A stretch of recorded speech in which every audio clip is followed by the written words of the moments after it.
Hello ছোট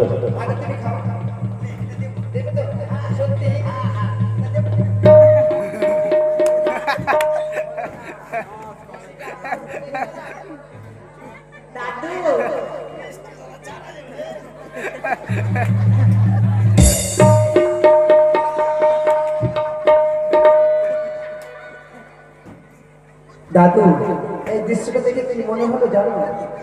চায়ের কাপে যদি একটা মাছি পড়ে, তারা তো মাছিটা ফেলে খেয়ে নেবে। আমি তো একে মাখিয়েছিস, আমি তো ছাড়বো রে।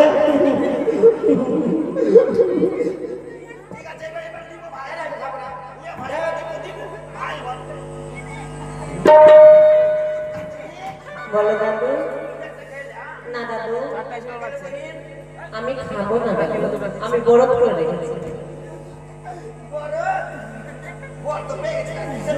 সেটা না দাদু, এর আশীর্বাদের জন্য।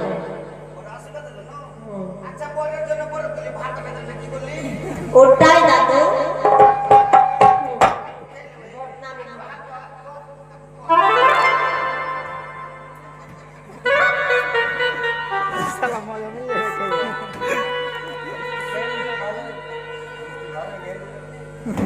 বলো তোমার মিষ্টি খাও না? দাদু, বিদায় করে দাও দাদু, আর বিলম্ব করে না। ঠিক ঠিক আছে বোন, আসুন দাদু। ঠিক আছে দাদু ভাই, দাদু তুই আমার নাতনিকে না কোনোদিন দুঃখ দিস না। দুঃখ দেবে বলে তুই হাতে হাত রাখিনি। আর সেটাই ঠিক। আমি সূর্যকে সাথে হয়ে থাকবো, কথা দিলাম। ঠিক আছে ভাই, আসুন দাদু। ঠিক আছে ঠিক আছে। বিদায় বিদায় দাদু। বেহুলা মা।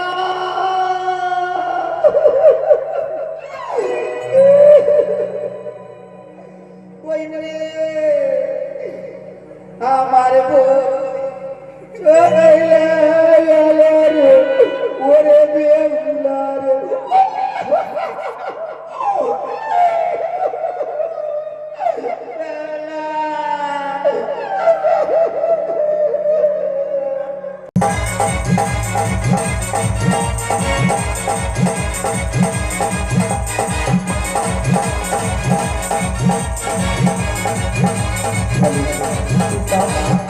লক্ষণ এই পথে তো আমরা উদানে যাইনি গো। কি বললে কোন কোন পথ ধরে তুমি চলেছো পিতা?